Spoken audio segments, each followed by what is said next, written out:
नमस्कार दोस्तों। आज की इस वीडियो में हम कक्षा 10 के पद्य खंड के चैप्टर पहले महाकवि सूरदास द्वारा लिखे गए पद नामक पाठ से आपके इम्पोर्टेंट गद्यांश हम इस वीडियो में आपको कराएंगे। तो वीडियो बिना किसी देरी के शुरू करते हैं। वीडियो के अंत तक ज़रूर बने रहें।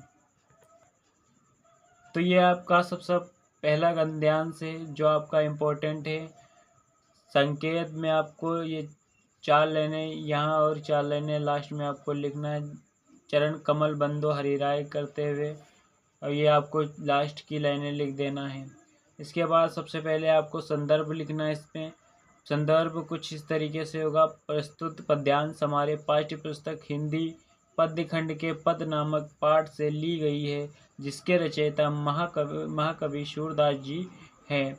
इसमें आपको मेन चीज़ें हाईलाइट कर देना है, जैसे आपका कवि का नाम, पाठ का नाम और किस सब से लिया गया है किताब से, तो आपका पद्य खंड से है। तो ये आपका रहा संदर्भ। इसके बाद आपका आता है प्रसंग, जिसमें आपको बताना होता है कि इस गद्यांश में किस बारे में दर्शाया गया है। जैसे ये आपका प्रसंग है। प्रस्तुत पंक्तियों में सूरदास जी ने भगवान श्री कृष्ण के चरणों की विशेषता का वर्णन किया है। इसके बाद आपका आता है व्याख्या। सूरदास जी कहते हैं कि भगवान श्री कृष्ण के कमल रूपी चरणों का प्रभाव बहुत व्यापक है।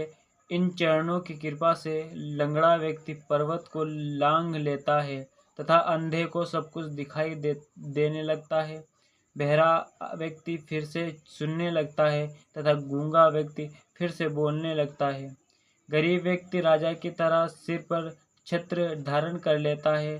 सूरदास जी ऐसे दयालु भगवान के चरणों की बार बार वंदना करते हैं। तो ये आपका पहला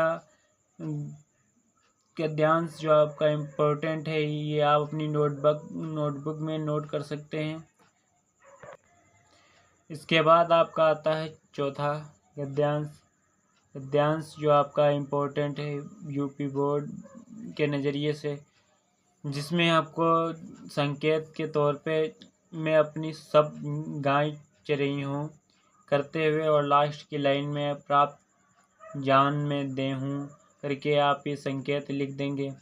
इसके बाद संदर्भ आपको पिछले तरीके से ही लिखना है। प्रस्तुत पद्यांश हमारे पाठ्य पुस्तक हिंदी पद्य खंड के पद नामक पाठ से लिया गया है, जिसके रचयिता महाकवि सूरदास जी हैं। इसके बाद आपको प्रसंग लिखना है, जिसमें प्रस्तुत पंक्तियों में भगवान श्री कृष्ण की उनकी माता के साथ किए गए जिद का वर्णन है। तो व्याख्या इस गद्यांश की इस तरीके से है। अपनी माता से जिद करते हुए वे भी कृष्ण कहते हैं कि माता मैं अपनी सभी गायों को चराऊंगा। सुबह होते ही मैं बलवाऊ भैया के साथ जाऊंगा और तुम्हारा कहा नहीं मानूंगा। ग्वाल बालों और गायों से संग कोई डर नहीं लगता है।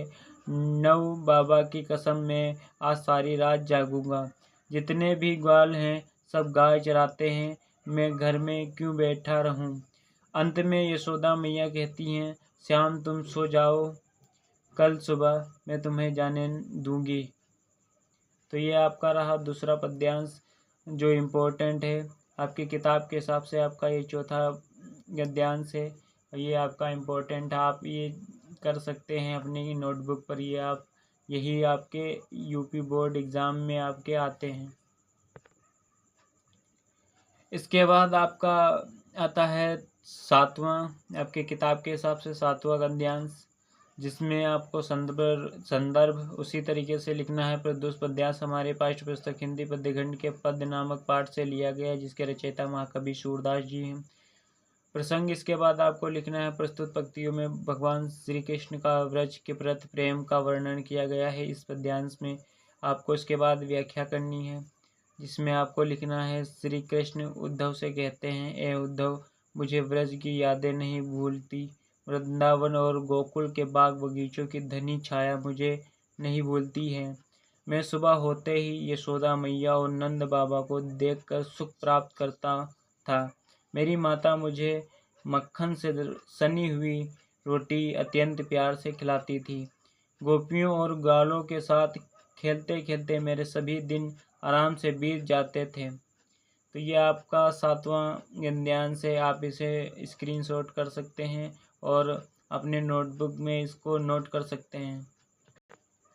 इसके बाद आपका आता है 10वां गद्यांश। ये आपका लास्ट और इम्पोर्टेंट गद्यांश है, जिसमें संकेत के तौर पे आपको निर्गुण कौन देश को बासी, लास्ट की पंक्तियों में आपको सुर बसे मति नासी, ये आपके संकेत के तौर पे हैं। इसके बाद आपका संदर्भ उसी तरीके से लिखना है। प्रस्तुत पद्यांश हमारे पाठ्य पुस्तक हिंदी पद्यखंड के पद नामक पाठ से लिया गई है, जिसके रचयिता महाकवि सूरदास जी हैं।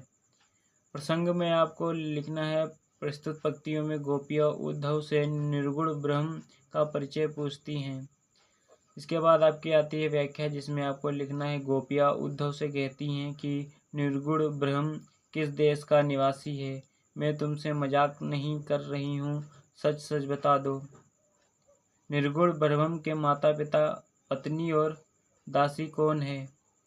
निर्गुण ब्रह्म की वेशभूषा कैसी है और उनकी इच्छाएं कैसी हैं। तो ये आपका रहा इम्पोर्टेंट गद्यांश सूरदास द्वारा लिखे गए पद पाठ से। इस पद पाठ में से आपका काव्य सौंदर्य से रस जो आपका भक्ति है ज़्यादातर हर।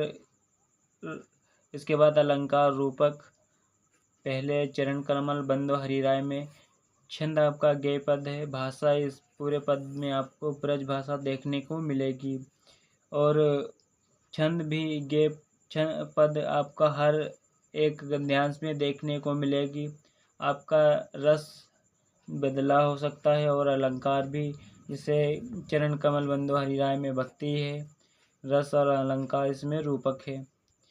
इसी तरीके से आपका ये रहा चौथा, जिसमें आपका रस वात्सल्य है, अलंकार आपका अनुप्रयास है। भाषा आपका हर इस चैप्टर में ब्रज ही रहने वाली है और छंद आपका गेय पद है। तो ये रही आपके पद पाठ के पूरे गद्यांश, इम्पोर्टेंट गद्यांश। अगर वीडियो पसंद आए तो वीडियो को कर दें लाइक, चैनल को कर दें सब्सक्राइब। और इसी तरीके के हिंदी सिलेबस की जानकारी आप चाहते हैं तो हमारे इसी यूट्यूब चैनल पर आप उस वीडियो को देख सकते हैं और 2000 यूपी बोर्ड 26 की तैयारी किस तरीके से करनी है आप उससे जान सकते हैं। तो तब तक के लिए बाय।